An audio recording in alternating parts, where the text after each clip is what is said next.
Okay. So we're starting to see a little bit of a widening of the gap. This is kind of a must-win match for Michigan, okay? Right. If Missouri wins this match, it would be 10-point spread, and Michigan could only tie them with 2 falls. Then we're talking about that criteria that we're looking at. But well, then if that happened, that'd be bonkers. Yeah. So this is Sandy Breeden from Liberty, Kansas City, Missouri, against Cheyenne Frank from Michigan. Nice single leg. Let's see what she does with it. She drives her out. They're going to give her 2. 2 or 1? They gave her 1. Yeah, 1 confirmed. They confirm it. So basically, over the line of movement just is going to give you 1 point versus the other. 2 blue. Uh-oh, she's got a cradle, though, Coach. 1 reversal. Yeah, but she's got a cradle locked up. She breaks it. So after that flurry, 3-1 blue. Reversals are worth 1 point unless you catch them on their back, and they're worth 2 points. She's running that power half like she's double parked. Full Nelson Coach. almost. I think yeah, that's what I thought. I saw that for a fraction of a second. So the full Nelson is illegal. It used to be legal. It used to be, but you had now, to get out to the side. Right, they made it illegal for female wrestling.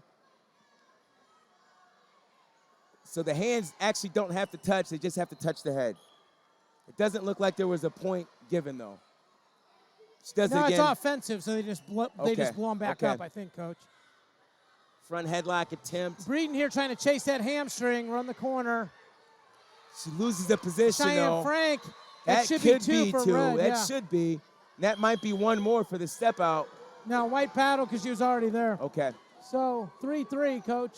Score's tied up. The last person that scored 2 points is in winning. Yeah. Single leg, 2-point turn. Blue. 2-point counter on the low single attempt right to an ankle lace. See if she's going to get it. Can't tell if she's got it locked up. It looks like, nope, she goes to the gut wrench.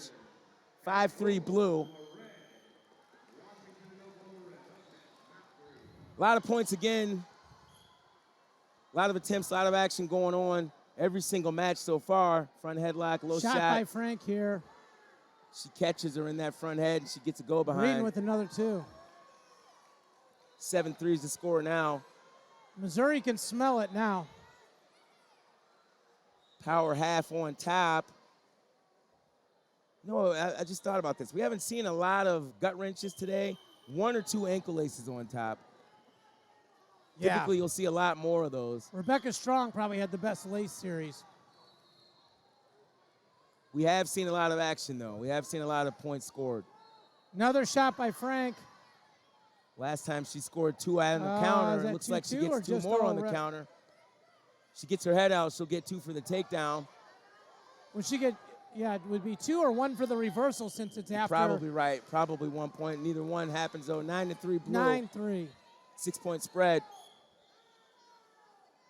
Yeah, the reversal is 1 point after a takedown if you get on top. All right, so my guy, Jesse Friese, said if there's a team tie criteria, the first one is, was there any team points deducted? Okay. 2 more points as a counter. Could be 2 more there. No, you got to get back to a defendable position. Okay. So I think like she's going right back there. And forth. That could be defendable, now right? Would be another one.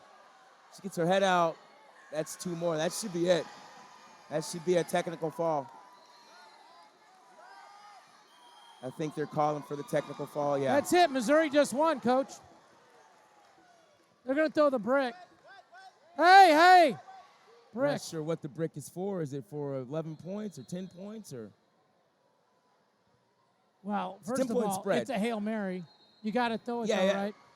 Because that's the team title. Right. Well, we talked about that earlier. In some cases, even if you're going to lose, you throw it anyway because they may see something different. In this case, if they get technical fall right here, the dual meet basically is over. Yeah. But I don't know what they would be challenging. I can tell you right now, my homie Scott Cuthbert is back in Kansas City, and he's put so many hours into this. Mom Prater's over there in the corner. If they win this call, they're the junior duels national champions. there are going to be some tears of joy tonight in Missouri. And they put the work in. The state of Missouri has done a really good job getting this, girls wrestling sanctioned, I don't know, 7 or 8 years ago. Yeah. And now we're seeing the fruit of all of that work. It's one of the first things we did in wrestling before, like in Iowa. It's crazy, you know? Guy was sanctioned last year or this year. But if Missouri wins this bout by tech fall with a point, then it becomes 34-23. Doesn't matter what happens the last 2 matches. They could go 2 pins and it'd be out. I'm going to throw a curveball in there just for the heck of it. If they do something out of the ordinary, Deduction of a team point, then they would lose. Yes. Then there's, uh-oh. These boys behind us are going crazy.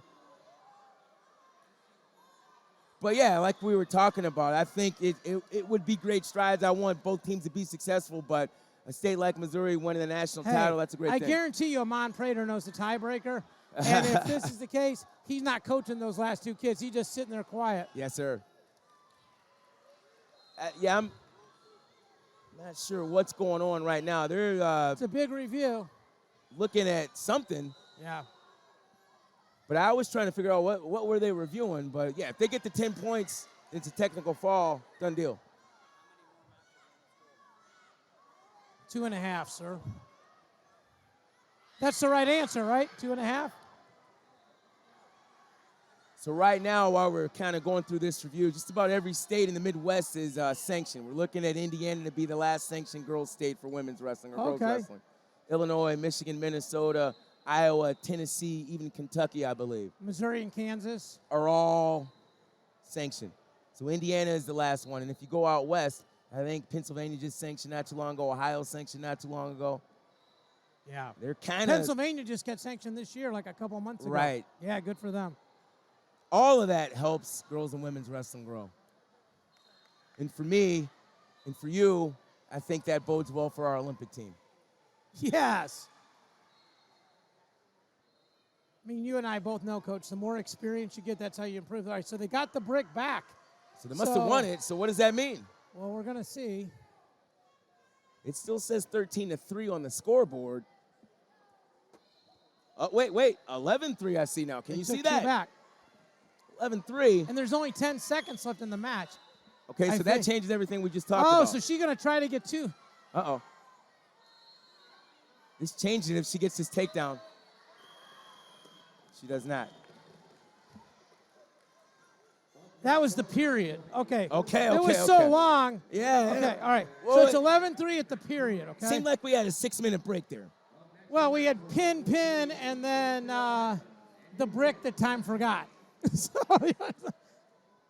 And so we're still looking at a scenario where if the technical fall happens, clinches the title for Missouri. Okay.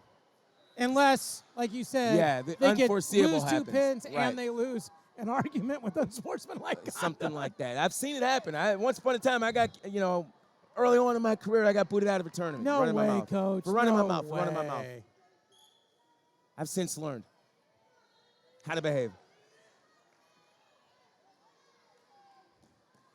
This match could... Shot, reshot. She's got her head across the bow here. So strong single position. leg. Looks like a spladle. They give... White paddle. Now it's 2. There's the 2. That's it. I think that is going to secure this match. Missouri and also wins the duel. national title. Man, This secures this match and also the duel. I got chills. Coach.